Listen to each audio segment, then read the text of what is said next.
a lone child's heart-breaking choice. A gift that would echo across the plains. In a world of dust and desperation, one orphan girl clutching her only friend, a worn rag doll, makes a decision that will seal her town's fate. She gives her treasure to a crying native child, an act of simple kindness in a land rife with conflict. But compassion has a cost. The next morning, as the sun bleeds across the horizon, 300 stoic warriors appear on the ridge, their silhouettes a promise of reckoning. This isn't a fairy tale. This is the story of how a single doll ignited a firestorm. The town of Redemption, Nevada, was a place that clung to life by a thread of stubbornness and dust. It was little more than a single wide street, flanked by a dozen or so wooden buildings, their facades weathered to the color of bone by the relentless sun and the scouring winds that swept down from the Ruby Mountains. To the east, the Great Basin stretched into an endless, shimmering mirage. To the west, the jagged peaks stood as a constant, silent reminder of the untamed wilderness that surrounded this fragile outpost of civilization.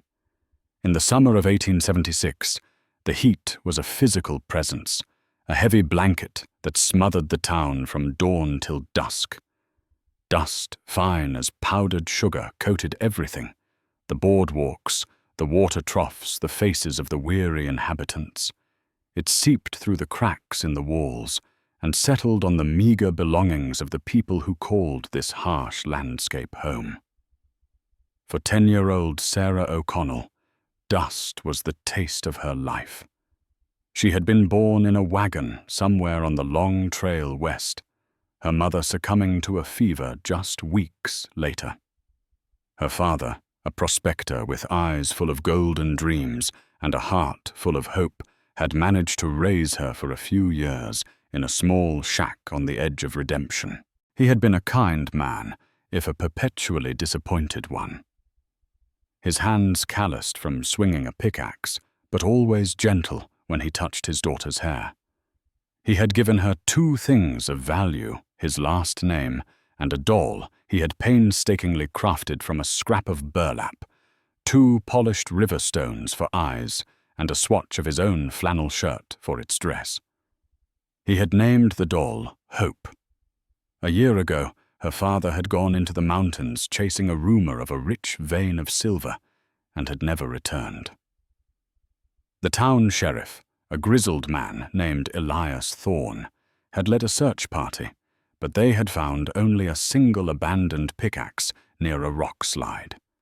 And so Sarah became an orphan, another piece of human driftwood, washed up on the shores of Redemption.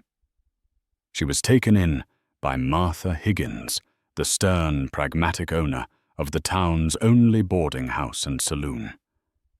Martha was not a cruel woman, but she was a woman hardened by a life that had offered her little in the way of softness. She had lost her own husband to a poker game dispute years ago and had raised 2 sons who had promptly left for California the moment they were old enough. She saw the world in terms of transactions of work given and board earned. Sarah's days were a routine of chores that were too big for her small frame. She swept the saloon floors before the first drunks stumbled in her small broom, raising clouds of the ever-present dust. She washed mountains of grimy dishes, the lye soap stinging the cuts on her hands. She peeled potatoes until her fingers were raw and helped Martha change the linens in the upstairs rooms, the faint, sour smell of whiskey and sweat clinging to the sheets. Through it all, Hope was her silent confidant. The doll was her only possession, her only link to the father she was slowly starting to forget. The smooth, cool feel of the river stone eyes against her cheek was a comfort in the lonely nights. She would whisper her fears and dreams into the doll's burlap ear, her small voice a secret in the quiet of her tiny attic room. The doll's flannel dress was faded and worn, but Sarah could still smell the faint, familiar scent of her father of wood smoke and earth and faint, lingering disappointment. Hope was more than a doll. She was a vessel for all the love and security Sarah had ever known. She was a tangible piece of a past that felt increasingly like a dream. In a life defined by what she had lost, the doll was the one thing she still had. The other children in Redemption, the sons and daughters of the blacksmith, the general store owner, and the handful of ranchers were a boisterous, rough-and-tumble lot. They played loud, sprawling games of tag in the dusty street and hurled insults with the casual cruelty of the young. They largely ignored Sarah, her quiet presence, and patched hand-me-down dress marking her as an outsider. She was the orphan girl, a figure of pity and a little bit of fear. Her silence made them uneasy. So she watched them from the shadows of the boarding house porch, clutching hope to her chest. She saw their mothers call them in for dinner, saw their fathers lift them onto their shoulders, and in those moments, the emptiness of her own life would press in on her, a physical ache in her chest. One sweltering afternoon in late July, Sarah was sent on an errand to the general store. Mr. Abernathy, the proprietor, was a kind man with a gentle soul who always gave her a piece of hard candy when she came in. Today she needed a sack of flour for Martha, and the weight of it was almost more than she could manage. She dragged it behind her, her small boots kicking up puffs of dust with each step. As she passed the livery stable, she heard it a sound that was both foreign and deeply familiar. It was the sound of crying, not the loud, angry wail of a frustrated town child, but a soft, desperate sobbing that seemed to carry the weight of the world. Curiosity, a feeling she rarely allowed herself to indulge, pulled her toward the sound. Behind the stable near the well where the horses were watered sat a small child. The child's back was to her, but she could see the dark, straight hair, the deerskin clothing, and the small, moccasined feet. It was a native child, a Paiute from the look of the clothing, though Sarah knew little of the different tribes. The people of Redemption had a wary, distrustful relationship with the Native Americans who lived in the surrounding lands. They were a people seen, but not known figures on horseback, silhouetted against the horizon, or silent shoppers who would occasionally trade furs for flour and sugar at Mr. Abernathy's store. There had been no major conflicts in the immediate area for some time, but the stories of massacres and raids were whispered in the saloon tales that painted all native people with the same broad, bloody brush. Martha Higgins had warned Sarah to stay away from them, her voice sharp with a fear that Sarah didn't fully understand. "They're wild," she had said. "Not like us." But all Sarah saw now was a child no older than herself who was crying as if their heart was broken. The child's shoulders shook with each sob. Hesitantly, Sarah took a step closer. The child didn't seem to notice her. Sarah's own loneliness resonated with the sound of that grief. She knew what it was to cry alone, to feel as if the whole world was vast and empty, and you were the only one in it. She clutched Hope tighter, the familiar comfort of the doll, a small anchor in her own sea of solitude. The native child hiccuped a sound of pure misery and turned slightly. Sarah could see the child's face now streaked with tears and dust. The child's eyes, dark and deep, were filled with a sorrow so profound it made Sarah's own throat tighten. She saw something else in the child's hands. Small, broken pieces of what looked like a clay figurine, a horse, perhaps. It was shattered beyond repair. In that moment, the warnings of Martha Higgins. The whispered fears of the town all faded away. The cultural divide, the language barrier, the years of mistrust between their peoples, none of it mattered as much as the simple universal truth of a child's broken heart. Sarah looked down at Hope, at the riverstone eyes that had seen her through so many of her own tears. The doll was her history, her comfort, her only friend. It was everything she had. And in that moment, she knew what she had to do. It was a decision that came not from her head, but from a place deep within her, a place that understood loss and loneliness better than anything else. With a deep breath that felt like she was breathing in all the dust and heat of the afternoon, she walked forward.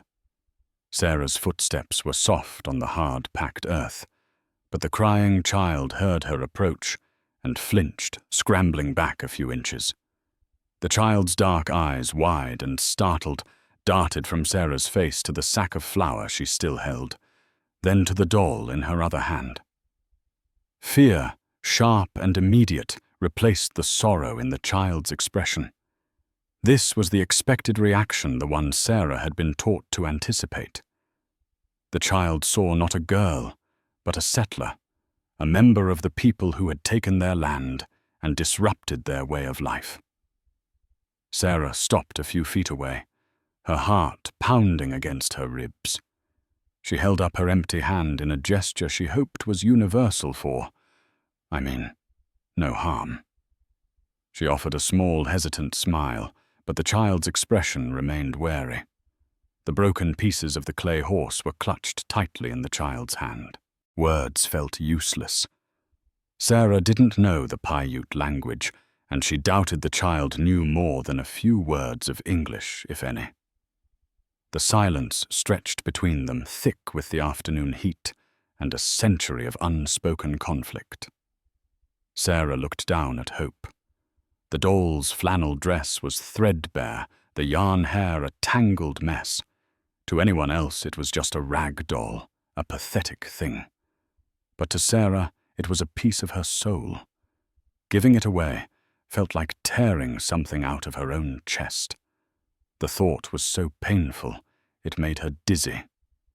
This doll was the last piece of her father, the only tangible evidence that she had ever been loved so completely.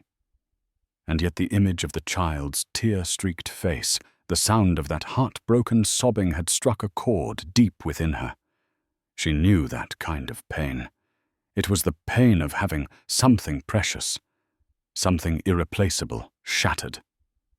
Her own life felt like that shattered clay horse sometimes. She made her decision. It wasn't a grand, heroic choice. It was a quiet, gut-wrenching one, made in the dusty shadow of a livery stable. It was an impulse of pure, unadulterated empathy, a feeling she so rarely received that giving it felt both radical and necessary. Slowly, so as not to startle the child further, Sarah knelt down. The rough ground pressed into her knees. She held Hope out, offering the doll with both hands. The native child stared at the doll, then back at Sarah, confusion warring with fear in their eyes. The child's gaze lingered on the doll's polished stone eyes, on the faded red of its flannel dress. Sarah gave the doll a little jiggle, a silent invitation. "For you?" She whispered the words, barely audible. She wasn't sure if the child understood the words, but she hoped the tone of her voice, the gesture itself, would convey her meaning. The child's eyes darted around as if expecting a trap. They looked back towards the main street of Redemption, then out towards the open plains. There was no one else around. It was just the two of them. Two children from different worlds, united for a brief moment by a shared understanding of loss. Hesitantly, the child's hand unclenched the broken pieces of the clay horse, falling to the dust. The child reached out a small, trembling hand, not to take the doll, but to gently touch its burlap face. The touch was feather light, full of wonder and a dawning, fragile trust. Sarah pushed the doll forward a little more, her own hands shaking now. The finality of the act was washing over her. She was letting go of her only comfort, her only connection to her past. A wave of panic rose in her throat, and she had to fight the urge to snatch the doll back, to run and hide in her attic room and pretend this never happened. But then the child's fingers closed around the doll's body. The child pulled it closer, cradling it with a reverence that took Sarah's breath away. The child's sobs had stopped, replaced by a quiet awe. The child looked from the doll's face to Sarah's, and for the first time the fear in their eyes was gone. In its place was a look of profound, heart-stopping gratitude. A small, watery smile touched the child's lips. It was a smile that transformed their entire face, a flicker of light in the deep pools of their dark eyes. And in that moment, Sarah knew she had done the right thing. The pain of her sacrifice was still there, a sharp, hollow ache in her chest, but it was overshadowed by a new feeling, one she couldn't quite name. It was a warmth that spread through her, a sense of connection that was more powerful than any possession. The child stood up, clutching the doll tightly. They looked at Sarah one last time, that small, grateful smile still on their face. Then, without a sound, the child turned and ran not towards the town, but away from it, towards the vast open expanse of the basin. Sarah watched until the small figure was just a speck in the distance, swallowed by the shimmering heat. She was alone again. She stood up, her knees stiff and dusty. The spot where the child had been sitting was empty, except for the broken pieces of the clay horse lying in the dirt. She looked down at her own empty hands. They felt strangely light, unnervingly bare. The weight of what she had done settled upon her. She had given away hope, her only friend, her last link to her father. A wave of regret, cold and sharp, washed over her. Tears pricked at her eyes, hot and immediate. What had she done? How could she have been so foolish? She picked up the heavy sack of flour, the rough burlap scratching her arms, and began the slow walk back to the boarding house. The world seemed quieter now, the familiar sounds of the town muffled and distant. The ache in her chest was a constant throbbing presence. When she returned, Martha Higgins was waiting for her on the porch. Her arms crossed her face, set in its usual stern lines. "What took you so long, girl?" she snapped. "The bread won't rise on its own." Sarah mumbled an apology, her eyes fixed on the floorboards. She couldn't bring herself to meet Martha's gaze. She hauled the flour into the kitchen and then fled to the one place that was truly hers, the small, stuffy attic room under the eaves. She sat on her lumpy mattress, the silence of the room pressing in on her. Her eyes went to the small, empty space on her pillow, where hope always sat. The emptiness was a gaping wound. She curled up on her side, pulling her knees to her chest, and for the first time since her father had disappeared, she wept. She cried for the doll, for her father, for the crushing loneliness that was her constant companion. She cried until her throat was raw and her eyes were swollen shut, her sobs muffled by the thin, lumpy pillow. The warmth she had felt in the moment of giving the doll was gone, replaced by the cold, hard reality of her loss. She had given away the only thing that mattered. And for what? For a stranger, a child she would never see again.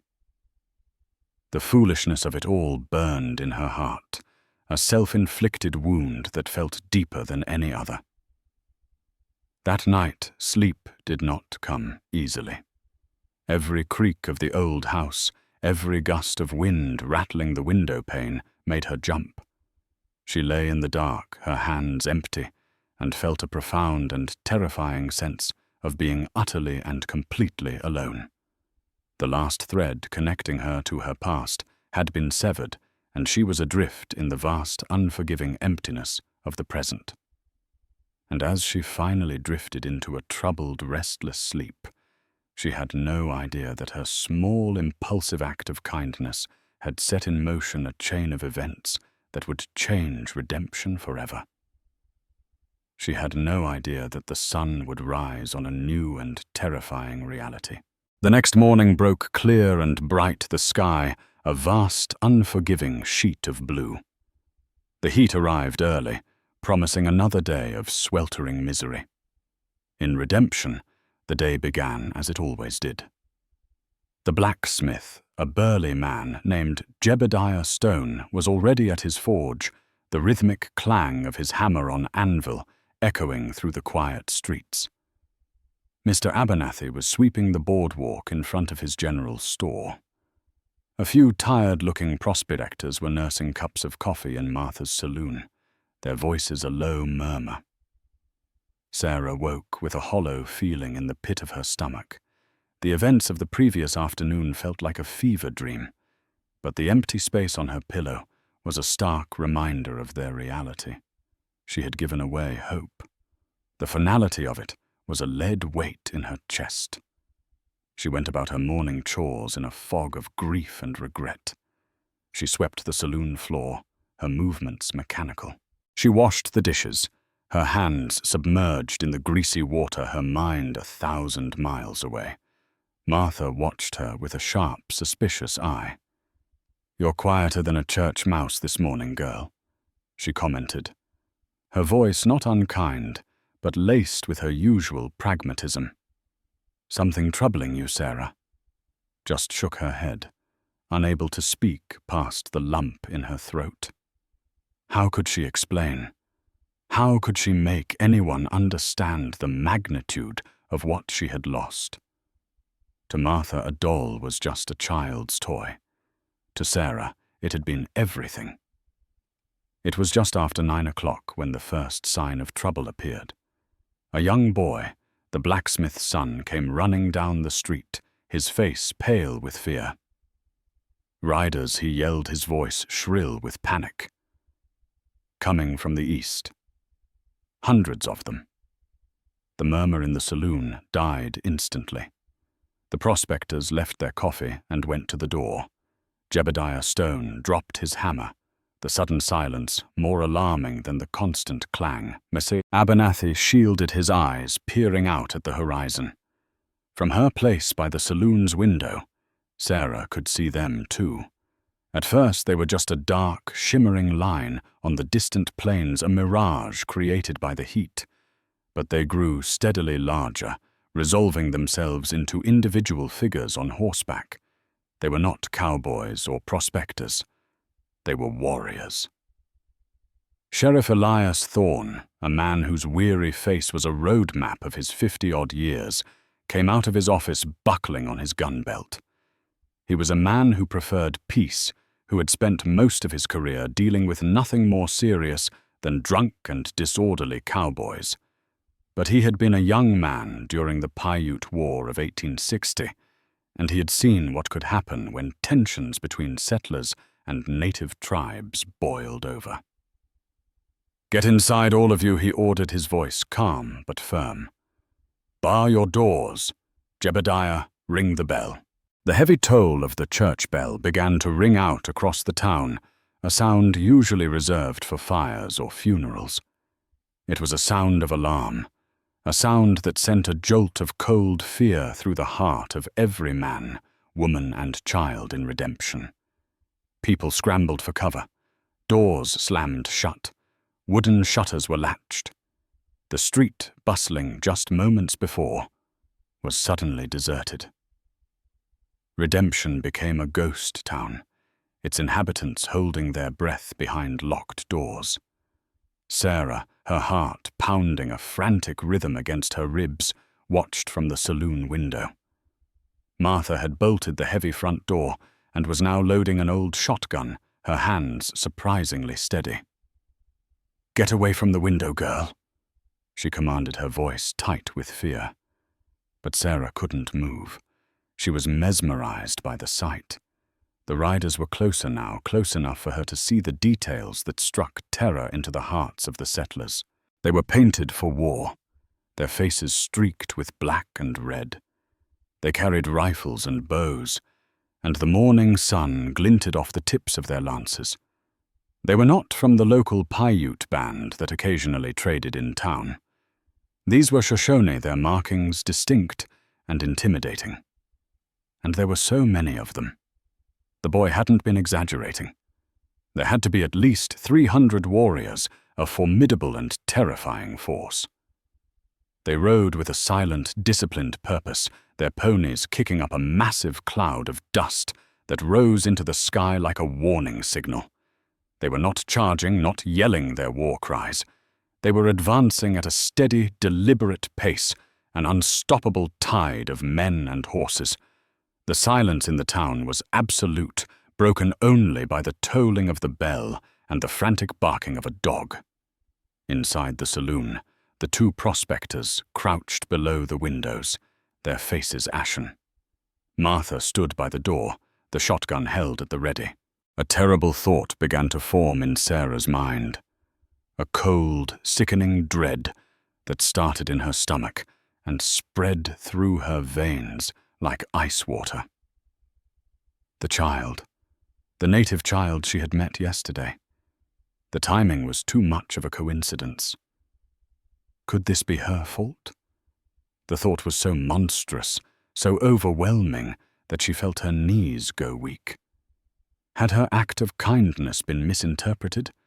Had the doll, her precious hope, been seen as an insult, a trick? Had she, in her naive attempt to comfort a crying child, brought this terrifying army to the doorstep of redemption? The weight of this possibility was crushing. The faces of the people in the town flashed through her mind. Mr. Abernathy's kind smile, Jebediah Stone's booming laugh, even Martha's stern, work-worn face. She saw the fear in their eyes, and she felt a sense of guilt so profound it threatened to swallow her whole. The warriors reached the edge of the town and stopped. They formed a long, silent line, blocking the only road in or out. They just sat there on their ponies, their painted faces impassive, their weapons held at the ready. Their silence was more terrifying than any war cry. It was the silence of judgment, the quiet before the storm. Sheriff Thorne stepped out onto the boardwalk in front of his office. He stood alone in the empty street, a solitary figure of defiance against the overwhelming force that faced him. He held his hands up, palms out, in the universal sign of peace. From the front rank of the warriors, one figure emerged. He was clearly the leader, a man of imposing stature with a face that seemed carved from granite. He wore a magnificent war bonnet of eagle feathers that trailed down his back, and his chest was adorned with a breastplate of polished bone. He rode a powerful black stallion that was as restless as its rider was calm. The chief nudged his horse forward, stopping a good 50 yards from the sheriff. The entire town held its breath. The fate of redemption hung in the balance, suspended in the shimmering heat and the terrible, suffocating silence. Sarah, her face pressed against the cool glass of the window, watched in horror. The guilt was a physical thing now, a bitter taste in her mouth. She had done this. She had brought this doom upon them all. Her small act of compassion was about to be repaid with fire and blood. She looked at the impassive face of the war chief, and she saw not a man but a spectre of her own, making an executioner she had unwittingly summoned. The doll, her hope, had become an instrument of destruction. The silence in redemption was a living thing, a coiled snake, ready to strike. Every person hidden behind a locked door and a shuttered window was imagining the worst. The stories they'd all heard, the whispered tales of brutal raids and merciless vengeance, played out in their minds. They envisioned fire, chaos, and death. The 300 warriors sat on their horses like statues, carved from the very rock of the mountains. Their presence a suffocating weight on the small, terrified town. Sheriff Elias Thorne stood his ground in the center of the dusty street. His heart hammered against his ribs, but his face was a mask of calm authority. He knew that one wrong move, one sign of fear or aggression, could ignite the powder keg.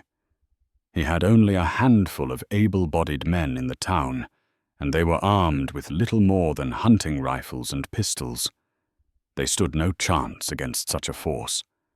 Their only hope was to talk.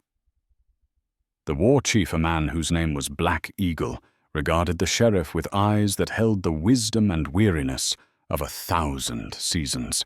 He had not come for war, but he had come prepared for it. He knew how quickly fear could turn to violence in the world of the white man. Finally, Black Eagle raised a hand not in a threat, but in a gesture of parley. He spoke, his voice deep and resonant, carrying easily across the silent street.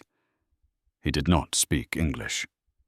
He spoke in the Shoshone tongue, a language that was as foreign to the settlers as the cry of a mountain lion. Sheriff Thorne, however, had spent 30 years in this part of the country. He had learned out of necessity and a grudging respect that a man who couldn't understand his neighbors was a man who was half-blind. He didn't speak Shoshone fluently, but he knew enough. He had traded with them, negotiated with them, and once long ago had shared a pipe of peace with Black Eagle's father. As the chief spoke, the sheriff listened intently. The men watching from the windows of the saloon and the general store saw only the impassive faces, heard only the guttural alien sounds. They saw a confrontation, a prelude to an attack. But Sarah, still pressed against the window, saw something else. The chief wasn't angry. His voice, though powerful, was not filled with rage, and as he spoke, he made a gesture, a small, simple movement of his hands, as if he were cradling something. Then another warrior trotted his pony forward to stand beside the chief. This warrior was younger, and in his arms he held a small child. It was the child from the livery stable. The child's face was clean now, their dark hair neatly braided, and clutched tightly in their hands was the doll. Hope. Sarah's breath caught in her throat.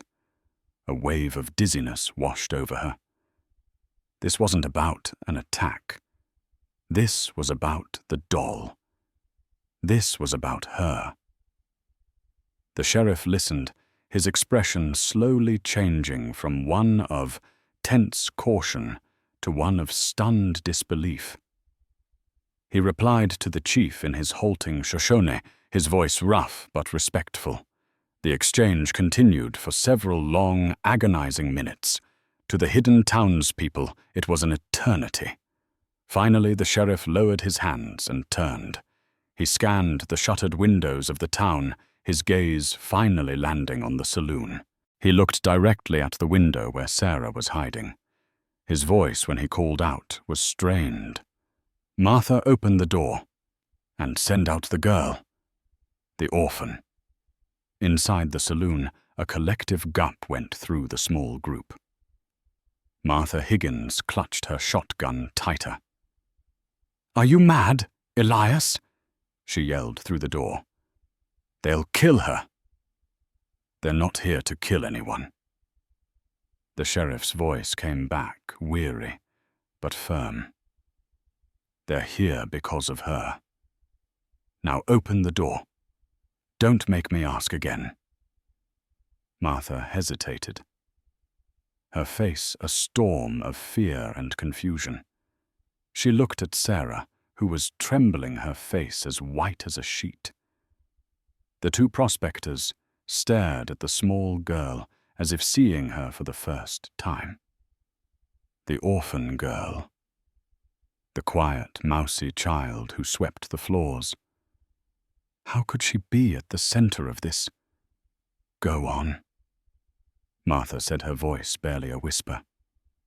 She unbolted the door. The sunlight that flooded the dim saloon was blinding. Sarah squinted her heart, feeling like it was trying to beat its way out of her chest. She felt the eyes of everyone on her as she stepped out onto the boardwalk. The street felt a mile wide. On one side were the shuttered buildings of her world. On the other, the silent, terrifying army of warriors. And in the middle stood Sheriff Thorne, who beckoned her forward with a jerk of his head. She walked on legs that felt like they were made of wood. The dust of the street puffed up around her small boots with each step. All 300 pairs of eyes were on her. She could feel their gaze heavy and intense. She didn't dare look at them. She kept her eyes fixed on the sheriff's worn boots. When she reached him, he put a hand on her shoulder. It was meant to be a reassuring gesture, but she could feel the tremor in his fingers. "They want to talk to you, Sarah," he said, his voice low. "Don't be afraid." How could she not be afraid? She was a 10-year-old girl standing in front of a war party, but she nodded a small, jerky movement. Black Eagle dismounted from his horse with a fluid grace that belied his size. He walked towards her, his moccasins making no sound on the dusty ground. He was even more imposing up close. The eagle feathers in his headdress seemed to touch the sky. His face was a mask of dignity and sorrow. He stopped a few feet in front of her. The warrior holding the child walked to his side. The child, still clutching the doll, looked at Sarah with wide, curious eyes. There was no fear in the child's face now, only a quiet recognition. Black Eagle began to speak again, his voice softer this time, directed at her. The sheriff translated his own voice, filled with a sense of wonder. He says the sheriff began that his name is Black Eagle. He is the chief of this band of Shoshone. The child is his daughter. Sarah's eyes widened. The crying child was a chief's daughter. Her name is Mourning Dove, the sheriff continued, listening intently to the chief. Yesterday she was playing near the town. She had a small horse carved from sacred clay, a gift from her grandmother, who passed into the spirit world last winter. The horse was her connection to her grandmother's spirit. She dropped it, and it shattered. To her, it felt as if she had lost her grandmother all over again. The chief gestured to the doll in his daughter's hands. He says his daughter came back to their camp with your doll. She was no longer crying. She told him that a girl with hair the color of the sun had given her a gift, a spirit doll to protect her and keep her company. Black Eagle then reached into a leather pouch at his side. He pulled something out and held it in the palm of his hand. It was one of the polished river stones that had been one of the doll's eyes. It had come loose. The eye of the doll, the sheriff translated his voice, filled with awe. It is a stone that is found only in one place, the river that runs through their most sacred ground, a place they call the Valley of Whispering Spirits. It is where their ancestors are buried. The stones are believed to hold the spirits of their ancestors. The chief's gaze was intense, searching Sarah's face. He says that his people have been in turmoil. Their hunting grounds have been poor. Sickness has taken some of their children. Their medicine man had a vision. The vision told him that their troubles would end when a spirit from the valley returned to them, brought by the hand of an innocent. He looked at the doll, then back at Sarah. They believe the sheriff said, his voice dropping to a whisper, that your doll is the spirit from the vision. They believe your father, in making that doll, unknowingly used a sacred stone, and that you, by giving it to the chief's daughter, fulfilled the prophecy. The truth was so much stranger, so much more profound than anything Sarah could have imagined. Her guilt, the terrible weight that had been crushing her, evaporated, replaced by a sense of dizzying, disbelieving wonder. She hadn't brought a curse upon the town. She had, in her own small, unknowing way, brought hope. The 300 warriors were not here to attack. They were an honor guard. They had come not to seek vengeance, but to give thanks. They had come to see the girl with the sun-colored hair who had given their princess a spirit doll, and in doing so had healed the heart of their tribe. The twist was so profound, so utterly unexpected, that a stunned silence fell over the street, a silence no longer born of fear, but of sheer, unadulterated astonishment. The people of Redemption, peeking from their windows, were witnessing not the beginning of a massacre, but the unfolding of a miracle. The truth of Sheriff Thorne's translation did not arrive like a gentle dawn. It struck the hidden people of Redemption like a bolt of lightning from a clear blue sky. For a long, suspended moment, the only sound was the sigh of the wind across the plains and the frantic pounding of nearly 100 hearts. The story was too immense, too steeped in prophecy and spirit worlds to be immediately understood. It was a tale from another language, another reality, and it had just crashed headlong into their world of dust, sweat, and survival.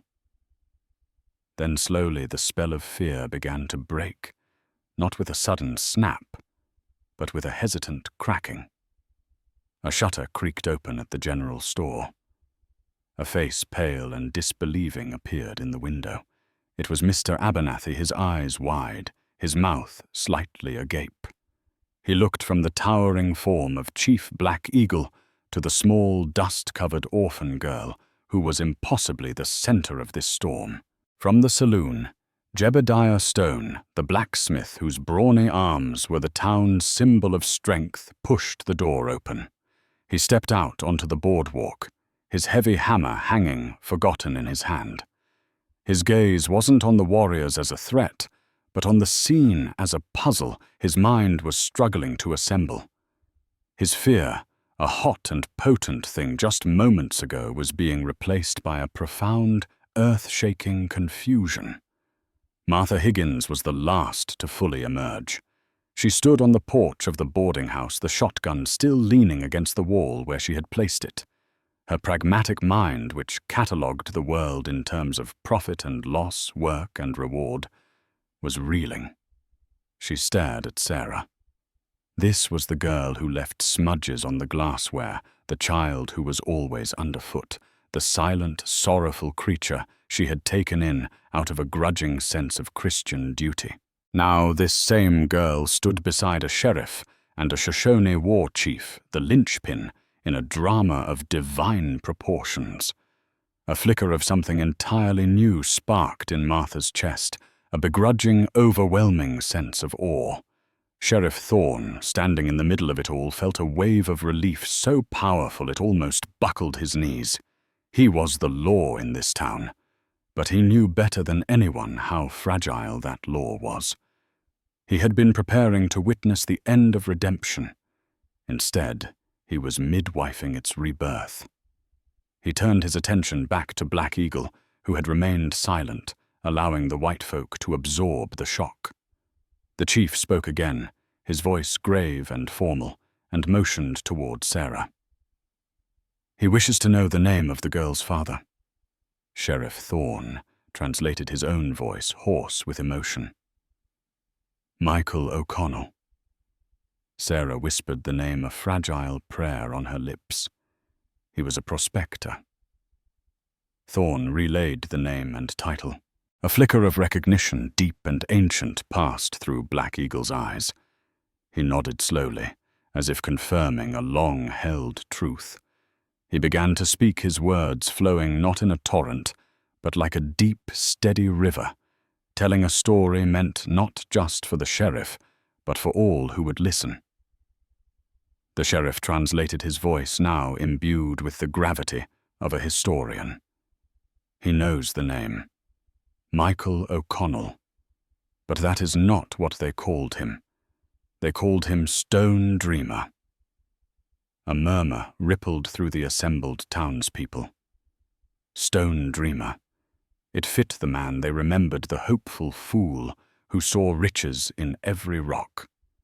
But they did not say it with scorn. The sheriff continued quickly, quieting the crowd. They say he was a man of respect. The Shoshone watched him. He was not like the other miners who tore at the earth like angry badgers, leaving wounds on the land and taking without asking. Stone Dreamer. He walked softly. Black Eagle says his hunters once saw him from a ridge. O'Connell had found a small ancient burial marker, a simple stack of stones. The other miners would have kicked it over without a thought. But your father, the sheriff, looked directly at Sarah, now his voice softening. He stopped. He took off his hat, and he left a small piece of his bread on the marker before he walked on. He understood that he was a guest here, not a master. The story painted a picture of Michael O'Connell that no one in Redemption had ever seen. They remembered his dusty clothes and his disappointed eyes, but they had never known his quiet reverence. Sarah felt a swell of pride so fierce it brought tears to her eyes. Her father hadn't just been a failure. He had been a man of honor, his character witnessed and remembered by the very people his own kind feared. His story, told Black Eagle, took a step forward. And then he did something that sent a second, more powerful shockwave through the crowd. The great chief, the leader of 300 warriors, a man whose presence radiated power and authority, slowly, deliberately knelt in the dust. He lowered himself onto one knee, bringing his eagle-feathered head level with the small 10-year-old orphan girl. It was a gesture of profound humility, an acknowledgement of a power greater than war, greater than pride. His warriors, watching from their ponies, sat straighter, their faces impassive, but filled with a deep, stoic approval. This was right. This was the way of things. Black Eagle spoke directly to Sarah in his own tongue.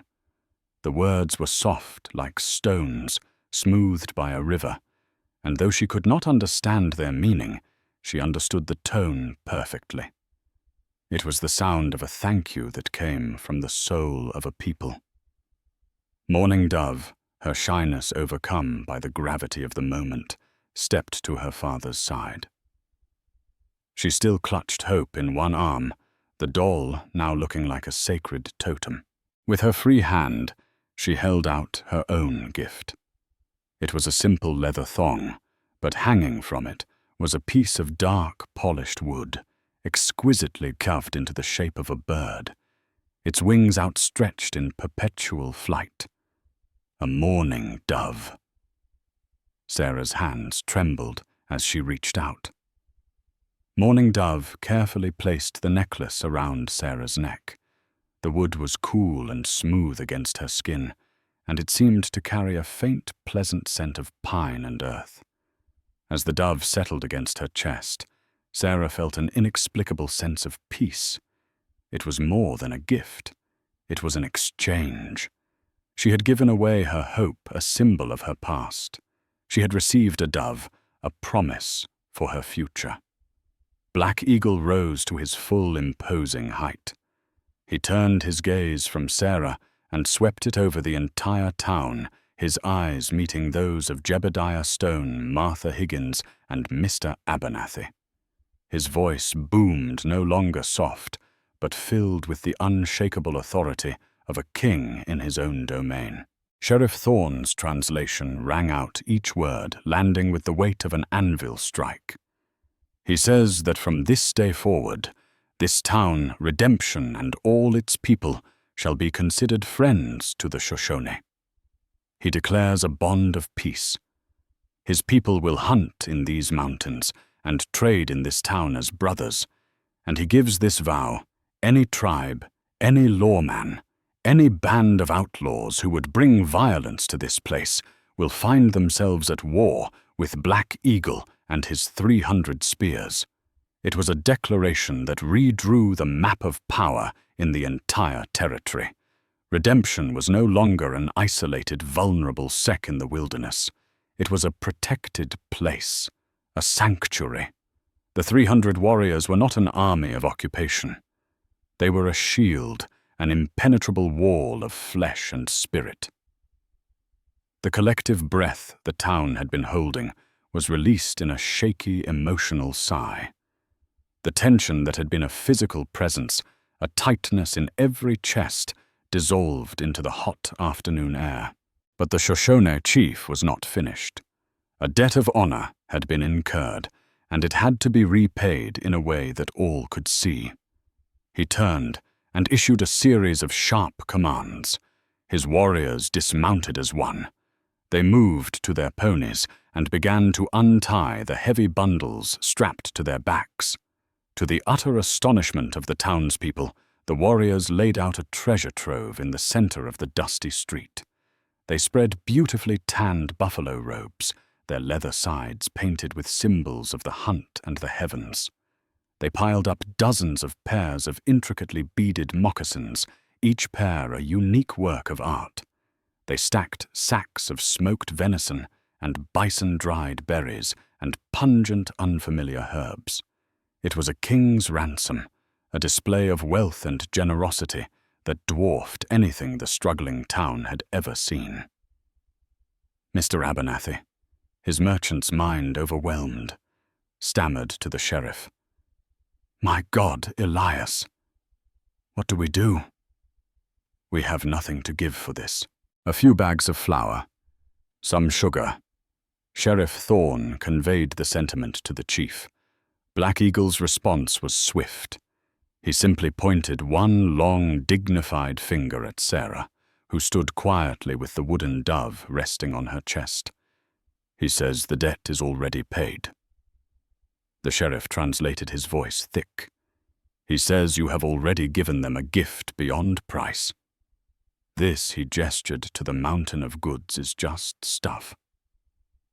With that final declaration, the rigid formality of the encounter finally melted away. The invisible wall between the two peoples crumbled into dust, the Shoshone warriors, their faces now seeming less like painted masks and more like the faces of men, began to mingle. One warrior, a man with a formidable scar tracing a path from his eye to his jaw, approached Jebediah Stone. He didn't speak, but held out his own hunting knife. The blacksmith, understanding the gesture, took it. He ran his thumb expertly over the sharpened flint blade and nodded in appreciation, a silent communication of respect from one craftsman to another.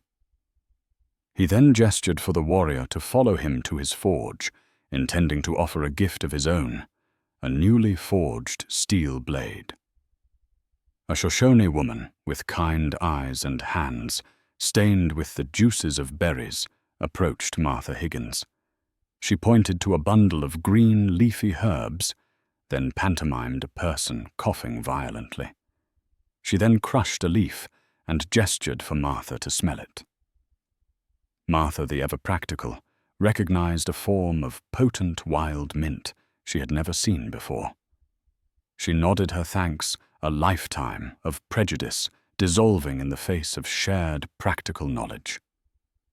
A moment later she disappeared into her kitchen, returning with a loaf of freshly baked bread, still warm from the oven, and offered it to the woman.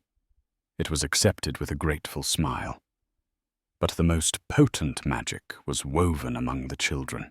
Mourning Dove, holding Sarah's hand, led her to a group of Shoshone children. They gathered around their fingers, gently, reverently touching the worn flannel of Hope's dress. The children of redemption, seeing that the danger was truly past, crept closer. Soon language barriers were forgotten. A Shoshone boy was showing Jebediah's son how to play a game of skill by tossing stones into a small circle drawn in the dust. In return, the town children were trying to explain the chaotic rules of tag, their laughter mingling in the afternoon air. Sarah stood in the center of it all, a quiet fulcrum around which two worlds were turning and finding a new balance. The warmth of the sun on her face was matched by a new warmth spreading from the wooden dove on her chest. The hollow ache of loneliness, the defining feature of her existence for so long, was gone. It had been filled to overflowing. She looked at her father's doll, her beloved hope, now a sacred icon in the hands of a chief's daughter. She had not lost her past. She had planted it. And from that single, desperate seed of kindness, a forest of friendship had grown right here in the heart of a town that had at last truly earned its name. This wasn't just the story of a doll. It was the story of how a single selfless act of kindness can ripple outwards, transforming fear into friendship and prejudice into partnership. Sarah's gift, born from her own loneliness, didn't just save a town. It built a bridge between two worlds. It reminds us that empathy is the most powerful language capable of overcoming the deepest divides. Her story proves that what we give away with a true heart often returns to us 100-fold in ways we can never expect. If this story of hope and unexpected connection moved you, please take a moment to like this video and share it with others who might need a reminder of the power of compassion. And don't forget to subscribe to our channel for more true stories from the heart of history that you won't find anywhere else. Click that bell icon so you never miss an update